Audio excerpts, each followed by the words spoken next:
Hi, this is Ram Gopal Verma and congratulations to iDream for reaching 1 million subscribers. కానీ గద్దర్ గారు 3 ఏళ్ళు చాలా తక్కువ సమయం అని మీరు అనుకోవట్లేదా? ఇంకొంచెం టైం కావాలేమో అంటే మీరు అంటే ఇప్పుడు ఏదైతే జరగాలి నేననేది టైం ఎక్కువనా తక్కువ అని కాదు.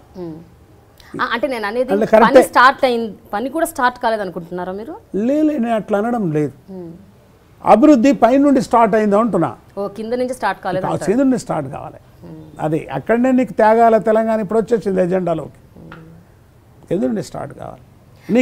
నీ క్యాబినెట్ తెలుస్తుంది ఎవరున్నారు, నీ నిర్మాణం తెలుస్తుంది. అంటే డెమోక్రసీలో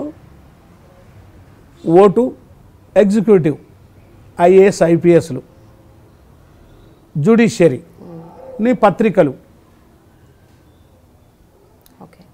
నీ వీటిని పడితే గద్దర్ దీన్ని చూసి చెప్తుంటాడు, ఓహో నీ పత్రికలు ఎటుపోతున్నాయి, అంతకున్న ప్రభుత్వంలో ఎట్లుంది, స్వేచ్ఛ ఎక్స్ప్రెషన్ ఎటుపోతుంది, నీ క్యాబినెట్లు ఎవరెవరు ఉన్నారు, అరే వీళ్ళు ఎట్లొచ్చిండు, ఈయనకి ఏం చెప్తే నేను గద్దర్ పోయి చెప్తే అర్థమవుతుంది.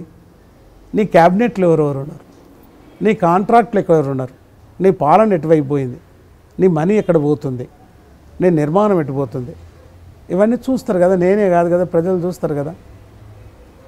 పాలన యొక్క డైరెక్షన్లో భౌగోళిక తెలంగాణ అనేది పైన ఉండే ఉంటుంది, కింద నుంచి రా. ప్రజలు కింద నుంచి కోరుకుంటారు తెలంగాణలో పాల్గొన్న వాళ్ళు.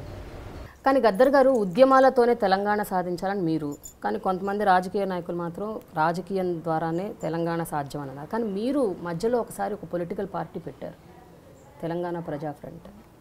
దాని గురించి ఏమంటారు మరి? తెలంగాణ ప్రజా ఫ్రంట్ అనేది పొలిటికల్ పార్టీ కాదు. ఫ్రంట్ అంటేనే ఆ భావాలున్న వాళ్ళ సంఘాల యొక్క అన్ని కారణాల యొక్క సంఘం. అయితే తెలంగాణ ప్రజా ఫ్రంట్ ఏం చేసిందంటే అంతకుముందు జనరల్గా ఉన్న దాన్ని అంతని దాన్ని ఒక రాజకీయ శక్తిగా మార్చింది. రాజకీయ పార్టీ కాదు, పొలిటికల్ ఫోర్స్.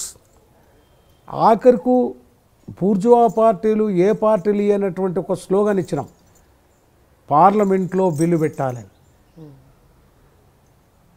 అంబేద్కర్ చెప్పిన ఆర్టికల్ 3 ప్రకారంగా పార్లమెంట్లో బిల్లు పెట్టాలని. తెలంగాణ ప్రజా ఫ్రంట్ వచ్చిన తర్వాత పార్లమెంట్లో బిల్లు పెట్టాలనే స్లోగను అన్ని పార్టీల యొక్క స్లోగన్ అయిపోయి అది మాత్రమైన ఉద్యమంలోకి మారింది. సో అది ఆనాటికి తెలంగాణ ప్రజా ఫ్రంట్ ఒక రాజకీయ శక్తి మాత్రమే, ఒక రాజకీయ శక్తి మాత్రమే, కానీ రాజకీయ పార్టీ మాత్రం కాదు. రాజకీయ శక్తి వేరు, రాజకీయమైన పార్టీ వేరు. రాజకీయ శక్తి అనేక రూపాలు చెందొచ్చు ప్రపంచంలో. భారతదేశంలో రాజకీయ శక్తి అభ్యుదయ శక్తి కావచ్చు, అది విప్లవ శక్తి కావచ్చు, అది రిఫార్మిస్టిక్ శక్తి కూడా కావచ్చు. కాబట్టి అక్కడ తెలంగాణ ప్రజా front it is not a political party. Front అది అనేక భావాలు ఉన్నారు. ఉద్యమాల ద్వారానే తెలంగాణ సాధిస్తామన్న వాళ్ళంతా ఆ ఫ్రంట్లు ఉన్నారు. ఓట్ల ద్వారానే తెలంగాణ సాధిస్తామన్న వాళ్ళు ఒక పాయగా ఉన్నారు. ఈ 2 పాయల మధ్య జరిగిన ఉద్యమమే. కాబట్టి విద్యార్థులు, స్త్రీలు అనేక జేఏసీలు ఉద్యమాలను తీసుకున్నారు. కాబట్టి మనం ఆ ఫ్రంట్కు మనం నాయకత్వం వహించినాం. That is. సో ప్రస్తుతం ఉన్న తెలంగాణ జేఏసీ ఇంకా ఉంది. కోదండరామ్ గారు ఇంకా దాన్ని గళం విప్పుతున్నారు చాలా బలంగా. అది కూడా ఇప్పుడు ప్రస్తుతం ప్రభుత్వానికి వ్యతిరేకంగా కూడా చాలా సందర్భాల్లో ఆయన గళం విప్పారు.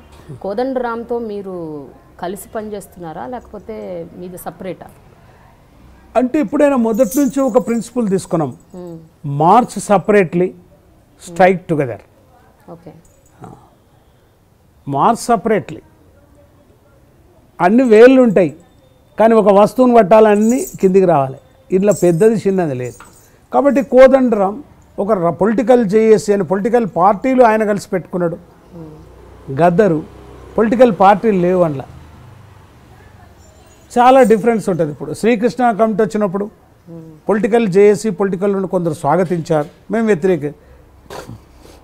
శ్రీకృష్ణ కమిటీ రెండో భలే చితిపేర్చి కూర్చుంది రన్న, శ్రీకృష్ణ కమిటీ రెండో భలే చితిపేర్చి కూర్చుంది రన్న, 6 సూత్రాలతో ఉరితాడు పేనింది, 6 సూత్రాలతో ఉరితాడు పేనింది, తెలంగాణ తల్లి ఉరి వేసిపోయింది, శ్రీకృష్ణ కమిటీ రెండో నీకు చితిపేర్చి కూర్చుంది రన్న. నేనేమి రిపోర్ట్ ఇవ్వలే శ్రీకృష్ణ కమిటీకి, అది ముందే ఊహించడం ఇది చిత్తి పేరుస్తుంది నీ కానీ 8th షెడ్యూల్తో సహా.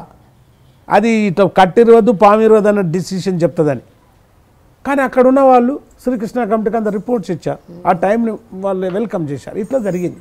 ప్రస్తుత స్ట్రాటజీ ఏంటి మీది? స్ట్రాటజీ అనేది యుద్ధ నీతి, దాన్నే స్ట్రాటజీ అంటారు. అంటే మన శత్రువులు ఎవరు, మన మిత్రులు ఎవరు, అది ఐడెంటిఫై చేస్తున్నారా? ఎవరు న్యూట్రల్గా ఉంటారు, ఎవరు ముందుకు వస్తారు, ఎవరికి వస్తారు, మన శత్రువులు. టాక్టిక్స్ అంటే ఎత్తుగడలు, గేర్లు మార్చినట్టు. నా స్ట్రాటజీలో ఏమీ మార్పు లేదు.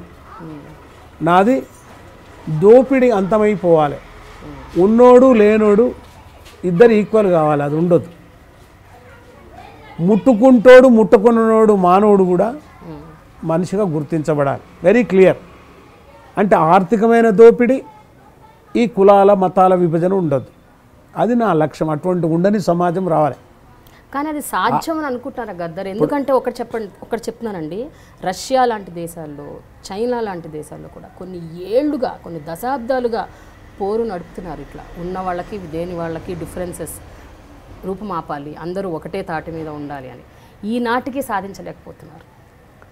అవును, డెవలపింగ్ కంట్రీ లాంటి భారతదేశంలో అది సాధ్యపడుతుందని మీరు ఎలా అనుకుంటున్నారు అసలు? అంటే అట్లనే ఉండను. హైటెక్ సిటీ హైటెక్ సిటీనే గుడిసెలోడు గుడిసె నేను అలా అంటలేదు. అది ఎంతవరకు ప్రాక్టికలీ పాసిబుల్ అని అడుగుతున్నాను. అవునుమా, ఇట్లా ఉండడం కాదు, అది ఇట్లా రావాలి. డెమోక్రసీలో వాళ్ళు పెట్టుకున్న ప్రకారంగానే ఇట్లుండొద్దు, అంత డిఫరెన్స్ ఉండొద్దు. మరి ఎట్లుంటుంది? హైటెక్ సిటీ గుడిసె ఉంటుందా?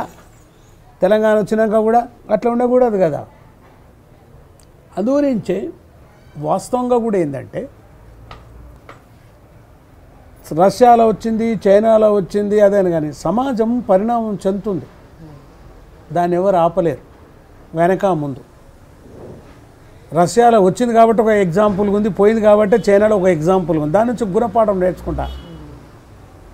తెలంగాణ వస్తుందని మనం అనుకున్నారా? చాలామంది అనుకోలే కదా. సాధ్యమే. 1,49 కోట్ల బడ్జెట్ పెడతారు, మన పైసలు మనం అనుకున్నామా? ఇప్పుడు మన పైసలు మనం పెట్టుకున్నాం కాబట్టి ఎవరికి అది వేరే విషయం. ఎవరెవరికి ఎంత ఖర్చు పెడుతుండ్రో ఆ పాలకులు డిసైడ్ చేస్తారు. అసాధ్యమైనది ఏది ఉండదు. కానీ ఏదన్నా పోరుతో సాధించగలం అన్న నమ్మకం అయితే మీకుంది. ఉంటుంది తప్పకుండా. 50 ఏళ్లుగా మీరు అదే చేస్తూ వచ్చారు, సాధిస్తూ వచ్చారు. మానవుడు పుట్టినప్పుడు బతుకే ఒక పోరాటం, అదే చెప్తా. బతుకే ఒక పోరాటం, ఓటమి గెలుపుల పయనం, ఏటికి ఎదురీదడం ప్రకృతి నేర్పిన రహస్యం. రహస్యం ఈ బతుకే ఒక పోరాటం. అంటే ఇక అన్ని పుట్టిన జంతువులకు అన్నిటికీ ఎవడు లేడు. ఆ పక్షులకు, ఆ జంతువులకు, ప్రకృతికి, ఈ చెట్టుకు అవి పోరాడి బతికినాయి. Struggle is life. అది పోరాడి మార్చుకున్నాయి. అలా మార్చుకున్న క్రమం లోపల జరిగింది. లేకుంటే ఎవడన్నా గాలిలో ఎగురుతాడు అనుకున్నావా? లేకుంటే వీళ్ళ చేస్తారనుకున్నావా? అట్లా మానవుడానికి ఉంటే ఈ అభివృద్ధి ఉండేది కాదు. కాబట్టి ప్రతిదీ మారుతుంది, ప్రతి మార్పులో అభివృద్ధి ఉంటుంది. దట్ ఈస్ సూత్రం. ప్రతిదీ మారుతుంది, ప్రతి మార్పులో అభివృద్ధి ఉంటుంది. ఆ పరిణామ క్రమం అభివృద్ధి క్రమం అవుతుంది. Time and space. ఆ టైం అండ్ స్పేస్. ఆ పొద్దుగల పరమాన్నం, తెల్లారితే పురుగులన్నం. ఆ టైంలో దేన్నైనా లోతుకెళ్ళి చదవాలి. సముద్రం అలలి చూసి పొంగిపోయాను, అలా ఆడుకుందామని డైవ్ కొట్టాను. కొంత లోతుకెళ్తే ఒక చేపను మింగనా కురుకుతున్న మరో చేపను చూసి ఇదేం అన్యాయం అనుకున్నా. మరింత లోతుకెళ్తే నన్నే మింగే తిమింగలాలను చూసి ఈ భయమైపోయింది, చెమటలు పెట్టాయి. ఛా, ఏంటి ఆనందం, పైకి పోదామనుకున్నాం. అప్పుడు నా అంతరాత్మ చెప్పింది, వరే గద్దర్ మరింత లోతుకెళ్ళి చూడని. నేను పాతాళం వెళ్ళాను. పాతాళంలో ఆనిముత్యాలు నా నెత్తిన కిరీటమై మురిసిపోయినాయి. దేన్ని పైపైన కాదు, లోతుకెళ్ళి చదువుమని. ఎస్, అది గురించి సమాజం మారుతూ ఉంటుంది, మార్పులు జరుగుతూ ఉంటాయి. మన కంటి ముంగట ఇన్ని మార్పులు జరిగినాయి. ఇప్పుడు ఎవడో మనిషి ఎక్కడ పోతుండో ఆడ కూకుండా ఈడుండి మనం మాట్లాడుకుంటున్నాము. ఇన్ని మార్పులు జరుగుతున్నప్పుడు సమాజంలో అది కూడా జరుగుతుంది. అది కూడా ఐవ్స్ అండ్ ఐవ్ నాట్స్ పోతుంది. అది కొన్ని టైం పడుతుంది, వెనుక ముందు అవుతుంది. ఈ కులమతాలు కూడా పోతాయి. గద్దర్ని గుడిలోకి రాని అనేవాడు గర్భగుడిలోకి తీసుకొని పోయి శివుని పాలతో అడిగిపించాడు. అది వస్తుంది అనుకున్నావాను? అది వస్తుంది అనుకున్నావు? అది వస్తుందో రాదో పక్కన పెట్టండి, కానీ నాకు ఒక డౌట్ అండి. Hi, this is Ram Gopal Verma and congratulations to iDream for reaching 1 million subscribers. Hi, this is Ritu Verma. Nenu Milasjani. Hello everybody, this is me Noel. 1 million subscribers reach అయిన శుభతరుణంలో నా శుభాకాంక్షలు తెలియజేస్తున్నాను. iDream 1 million subscribers ki reach ayindandi. Congrats to iDream Media on reaching 1 million subscribers. iDream Media on 1 million subscribers reach చేసినందుకు all the best and congratulations to you. Congrats iDream. Keep up the good work and continue to entertain.